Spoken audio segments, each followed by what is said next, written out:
Hey everyone, this is a video about Dr. Mercola and keto and this documentary that was made by Katie Couric.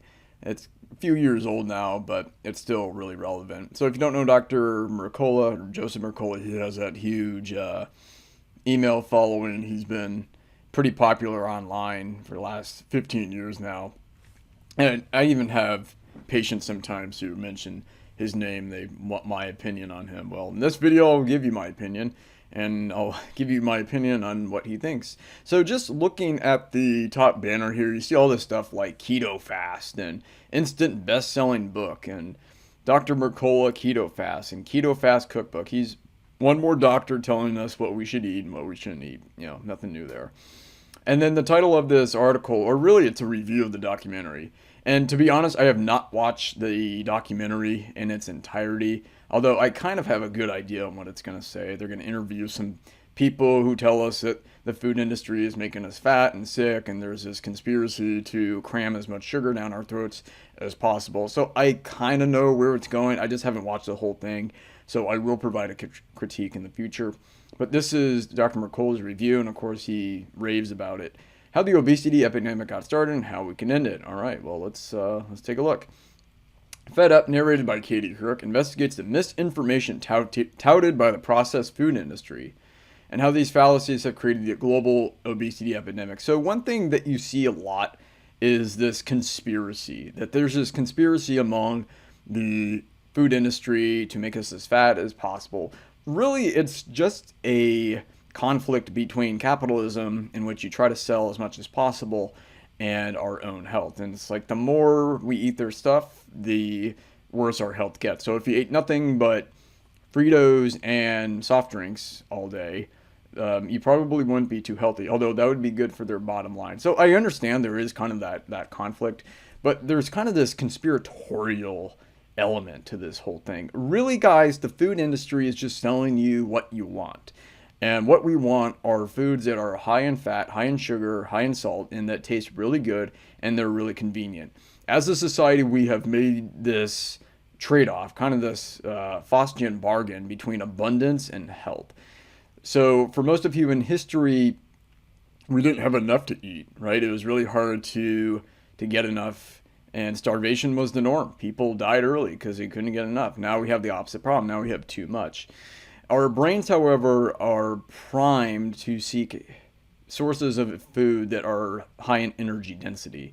And the food industry knows that, and they spend a lot of money to make their products as palatable as possible. And there's a lot of money to be made in that. There's nothing wrong with that. It's just from my standpoint and your standpoint, we want to consume less of the processed food.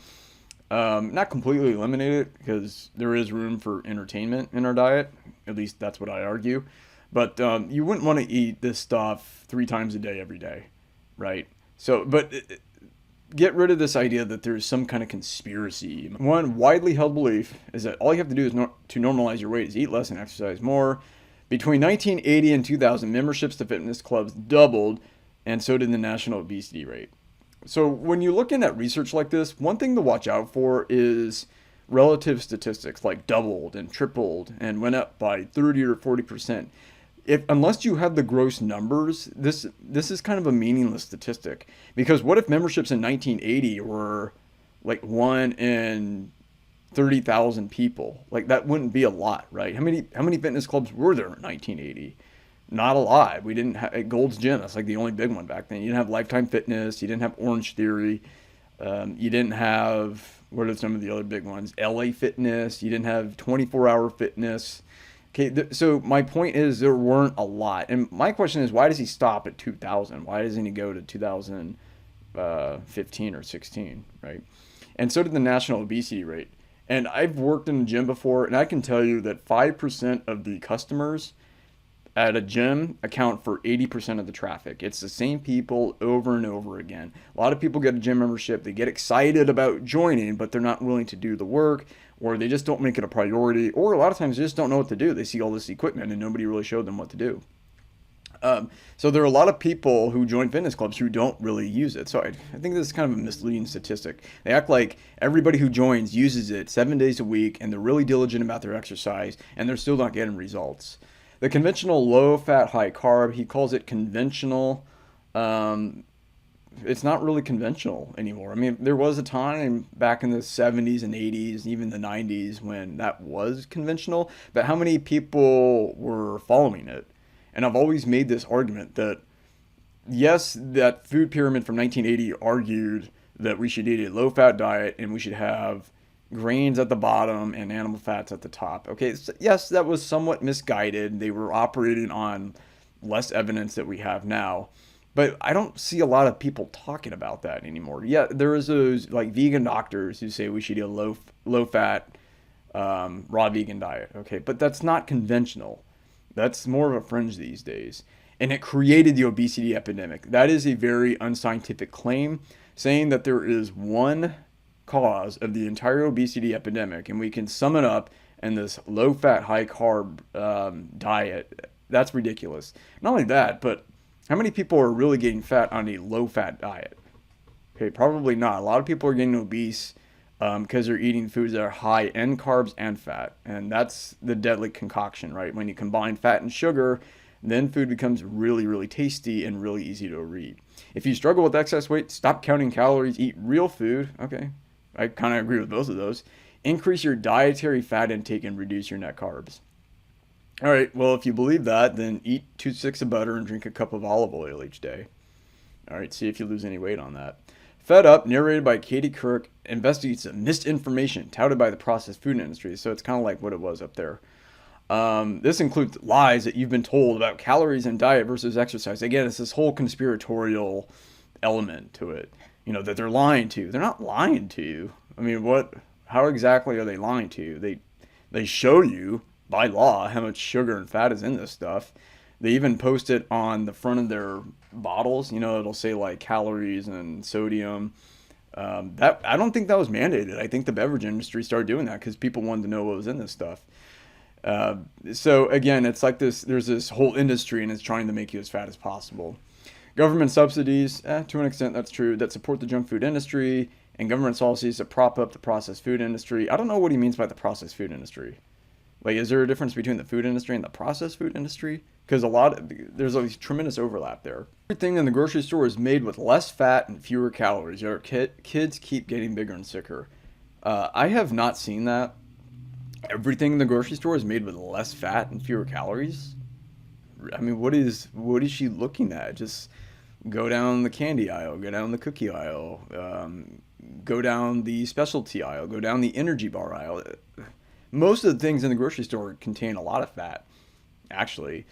There was a time back in the 80s and 90s, you remember the whole snack wells, and people would buy cookies that were fat-free. They just loaded them up with sugar and emulsifiers. They included all of these artificial ingredients to make it somewhat palatable.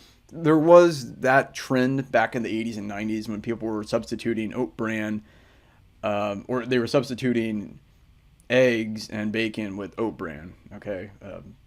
Which sounds like a really tragic breakfast, but yes, so that was happening. But just walk into a grocery store and find the number of things that say low in fat. I see more things these days that say low in carbs or net carbs or low in sugar or keto friendly. I was at a grocery store here, and the magazine rack was filled with stuff like paleo and keto and low carb living and this and that. I don't know what she's looking at. I guess Kirk doesn't go in the grocery stores anymore. It wouldn't surprise me. But everything is made with less fat and fewer calories. There are treats everywhere. There's calorie bombs all over these grocery stores.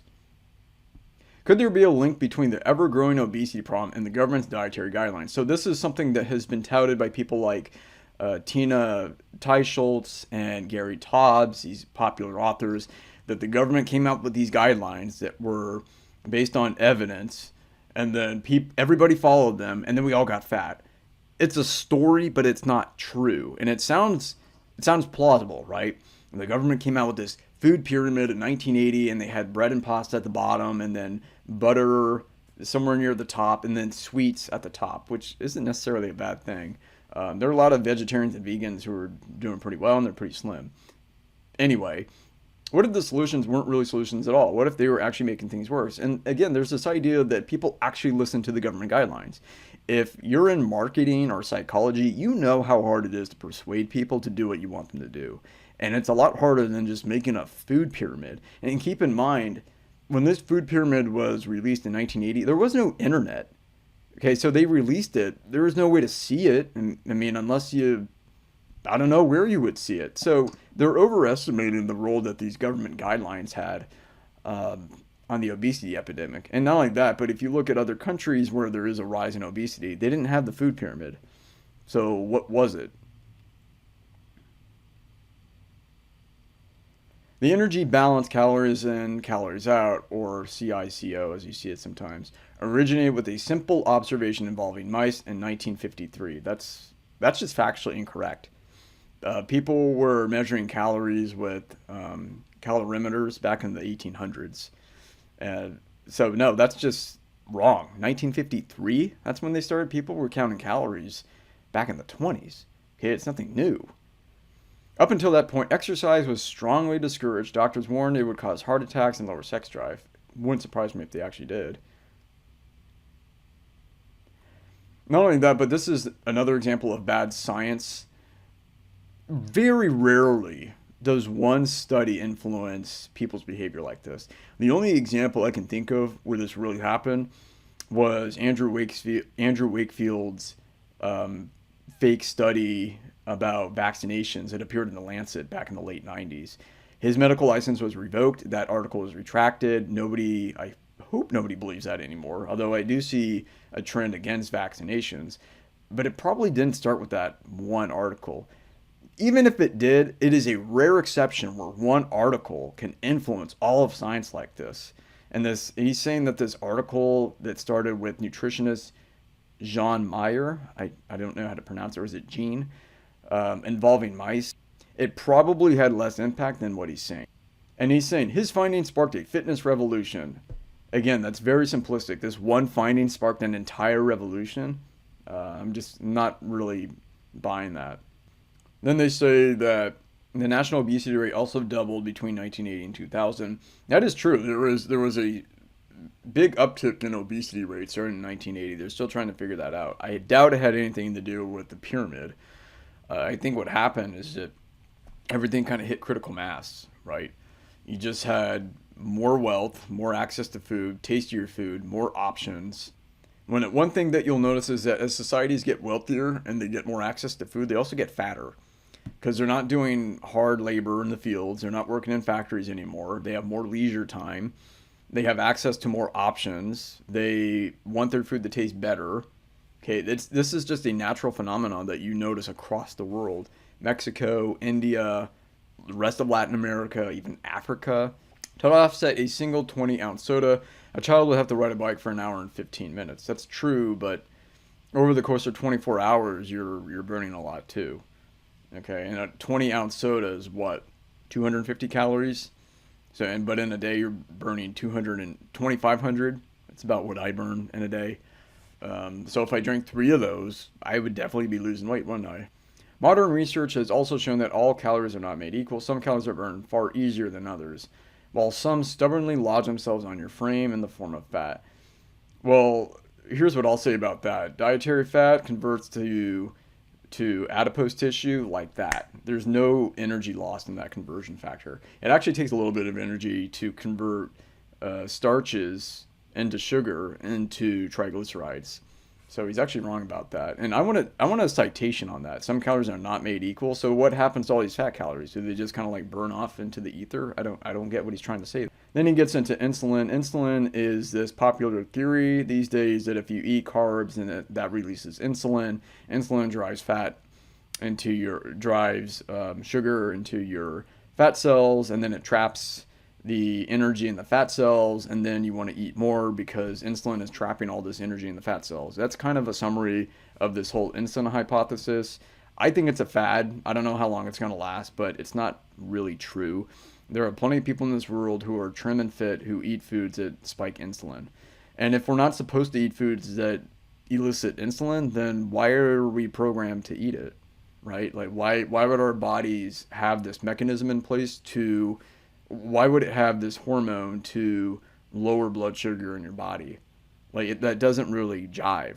Fructose these days is a major boogeyman, especially among people like Dr. Lustig at UCSF.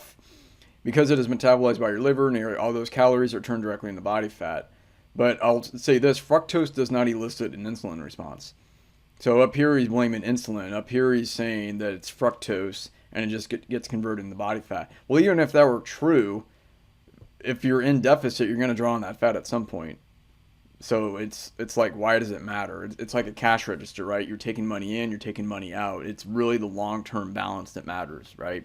Not the hourly balance. It doesn't really matter. The food industry tells us that all calories count no matter where they come from. Well, it's not just the food industry and the soda industry, it's a lot of scientists too. This isn't true, says Dr. Mercola, and the science is quite clear on this. Again, I want references on that. I'm just not going to buy that without a reference. Obesity is rooted in inappropriate food choices, not lack of exercise. I would say it's rooted in inappropriate decisions, like about how much you eat, not necessarily what you're eating. Not lack of exercise. I kind of agree with that. Exercise for weight loss is not good. I will say that exercise for weight maintenance is essential. That if you're going to try to maintain a lower body weight without exercise, it's actually really hard to do that. So if you're not exercising now, start doing it. Create the habit. Unfortunately, the food industry has been permitted to confuse this issue by shifting the focus and discussion to exercise. Permitted by whom?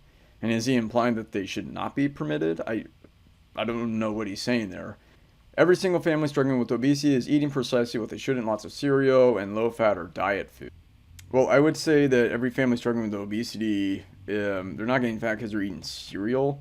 I mean, they're getting fat because they're eating too much bran cereal. They're eating stuff because it tastes really good, and their brains get rewarded every time they eat it, so they're encouraged to eat more.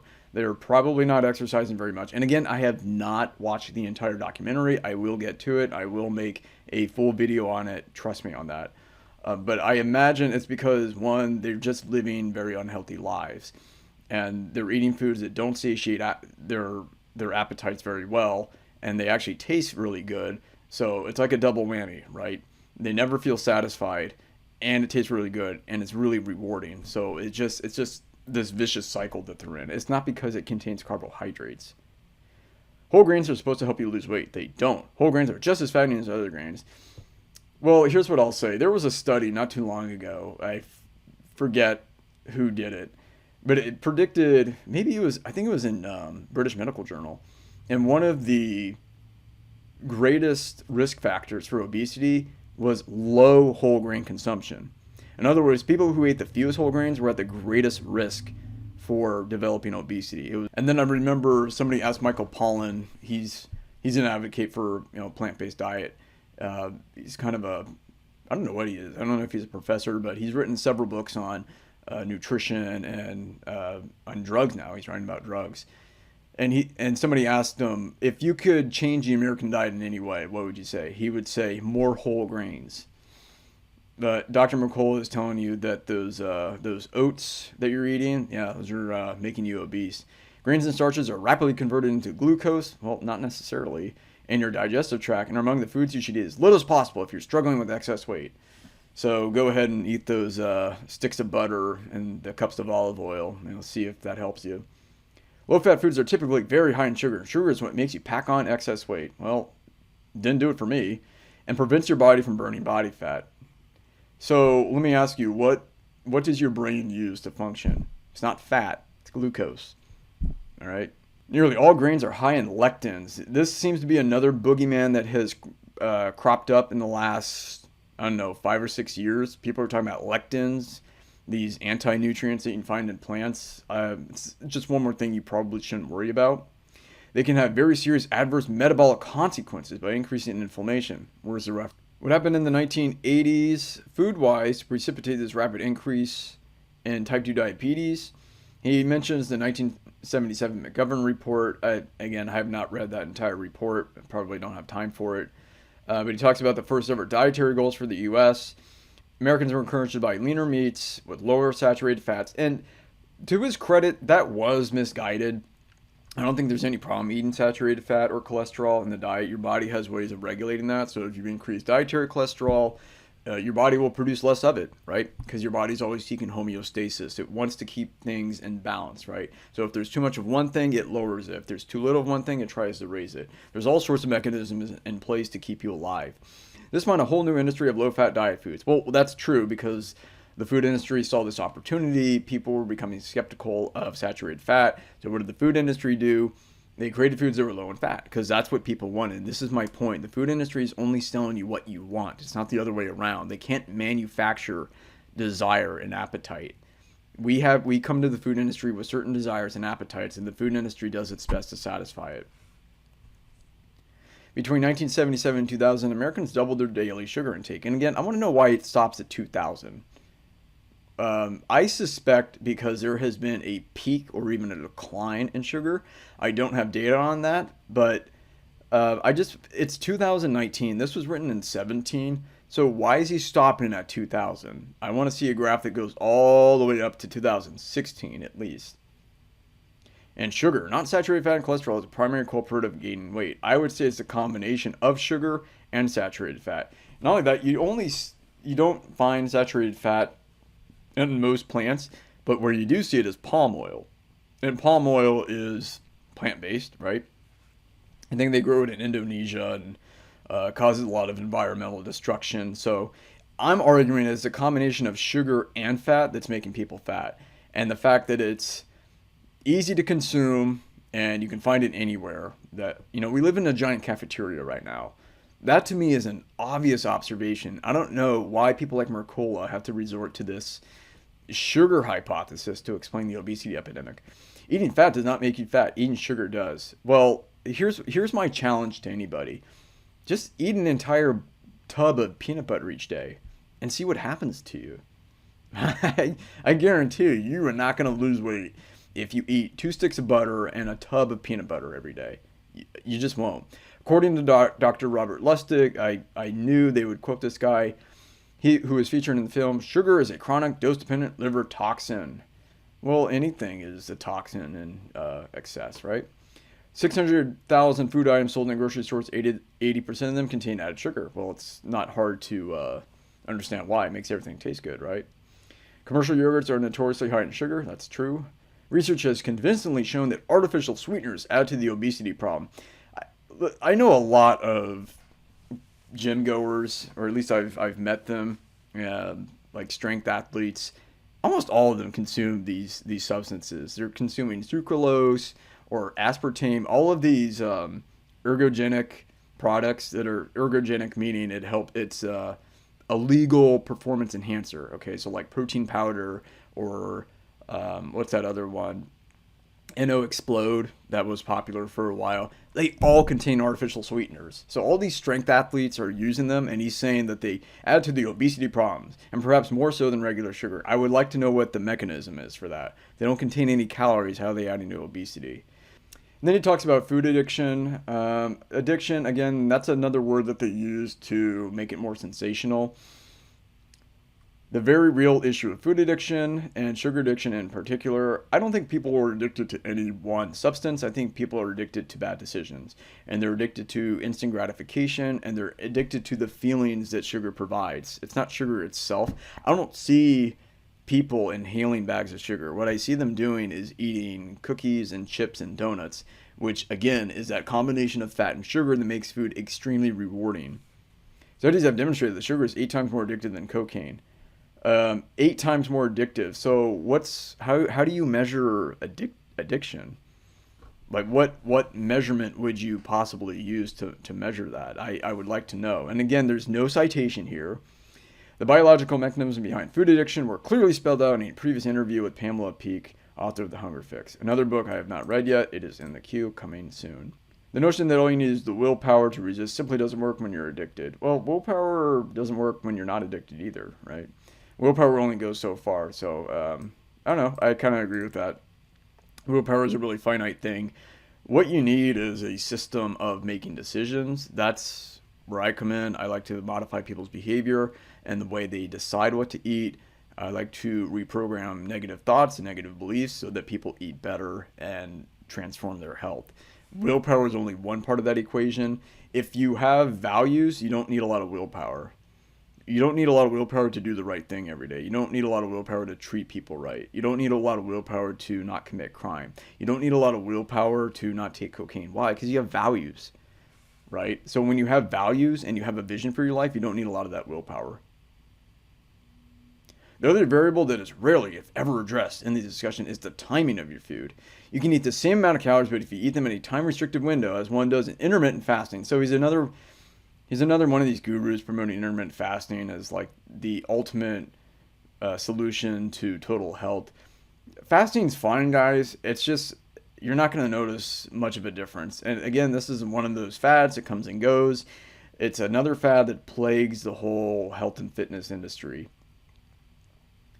So I wonder if I ate 5,000 calories in a 30-minute window, which is usually what I did when I was a binge eater, maybe not 30 minutes, maybe an hour, if you lost weight. So imagine if you doubled your daily intake, but you only ate it within a 45-minute window. I can guarantee you would not lose weight. So this whole thing about timing of your food, it just makes it more complex, and it makes eating right more of a mystery, right? So it kind of creates this dependence on people like Mercola. You've got to time your food right, and you've got to eat the right foods, and we're going to make it a lot more complicated than it needs to be, because then we can sell you a program on that, right? So this is good for Mercola's profits.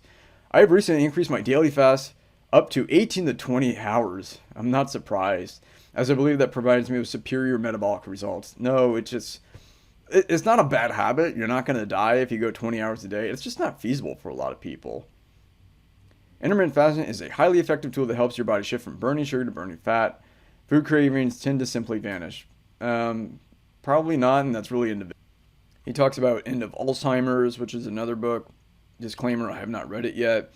He has shared that the dreaded ApoE4 allele that is highly predictive of Alzheimer's is actually designed to give us metabolic flexibility. If you have this gene, it means you must intermittently fast. And of course, I wonder who has a solution. The WHO said we should limit our daily sugar consumption to a maximum of 10% of calories. So now all of a sudden he's buying these dietary guidelines to prevent metabolic dysfunction, whatever that is.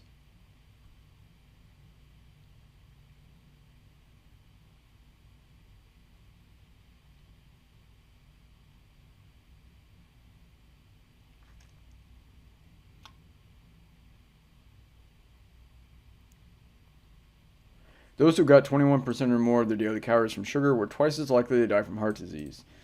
Was it the sugar, or was it the fact they were living unhealthy lives? Or the fact that they probably came from lower income brackets? Here's an ugly truth, guys. Your income bracket is probably the greatest predictor of your longevity, at least in the United States. Okay, they won't tell you that because there's really no easy solution. There's no ebook they can sell to fix that. But it's not the sugar, it's the bad lifestyle. And it's not really the bad lifestyle, it's the bad income bracket. Also, the claims that he's making on these websites, if you actually go into the research, scientific research is far less spectacular than the articles that you read on these popular websites. Just as he's critical of Michelle Obama's, what was that thing, Let's Move campaign.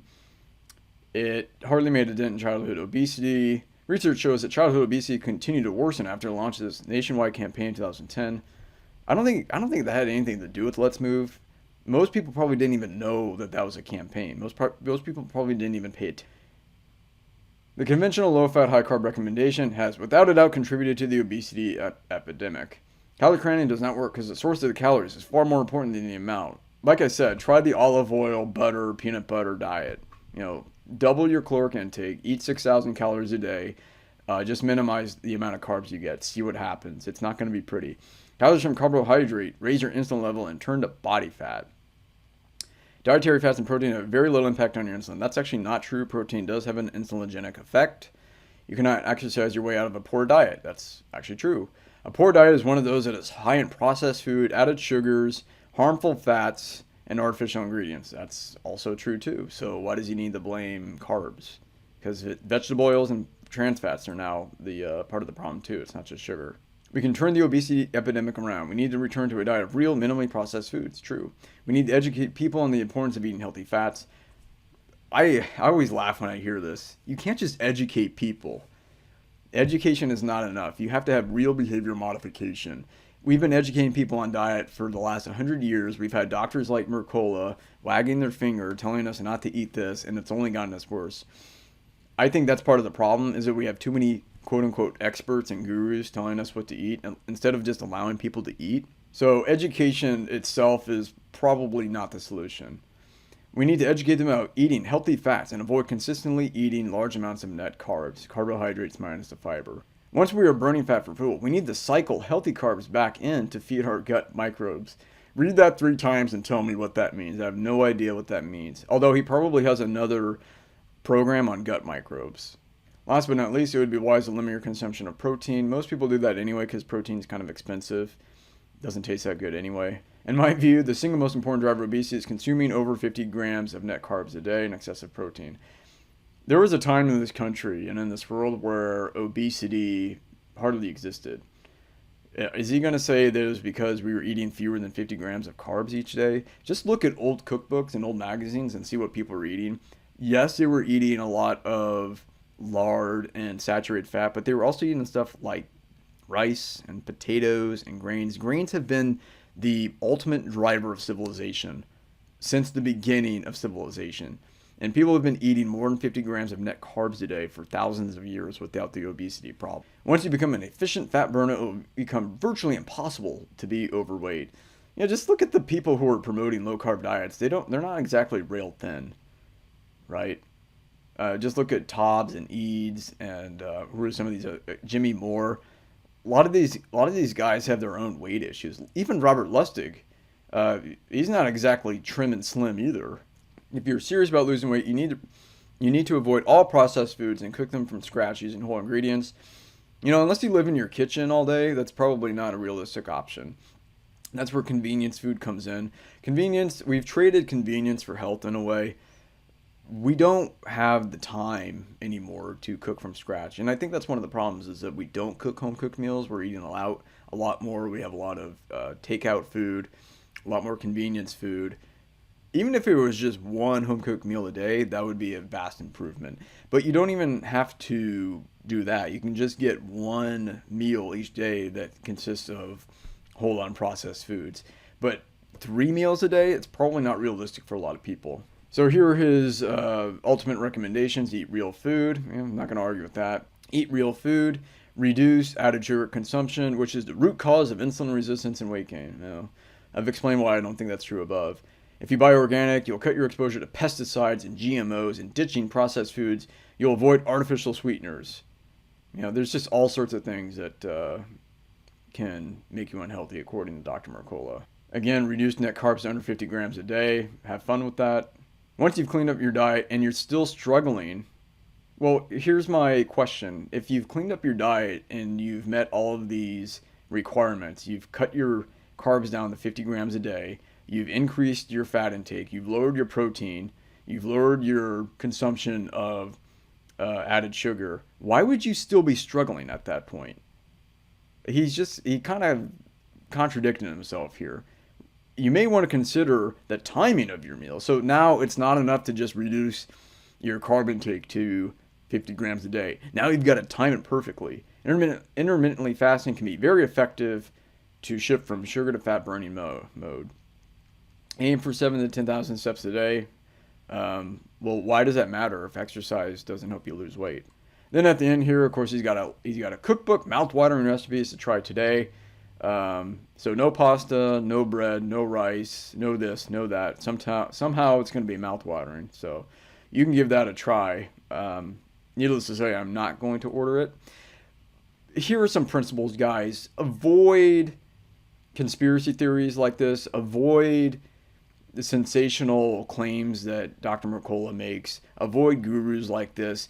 Unfortunately, in the health and fitness field, it's the people who market their ideas best who win. It's not necessarily the people who are right or the people who have the most science behind them. It's the people who kind of go against the grain, no pun intended there.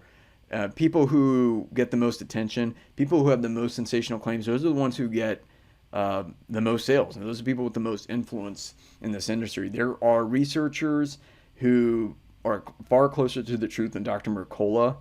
but you'll never know them because they don't know how to market themselves. And it's just an unfortunate reality in the health and fitness space. So I hope you found this interesting. I should do more Dr. Mercola article reviews. This is actually really entertaining just because there are so many fallacies in this. Pretty hard to believe he's a doctor, but whatever. Anyway, I will be back for more documentary and article reviews in the future. I hope you enjoyed this. Don't forget to hit the subscribe button because new content is coming all the time. See you soon. Bye.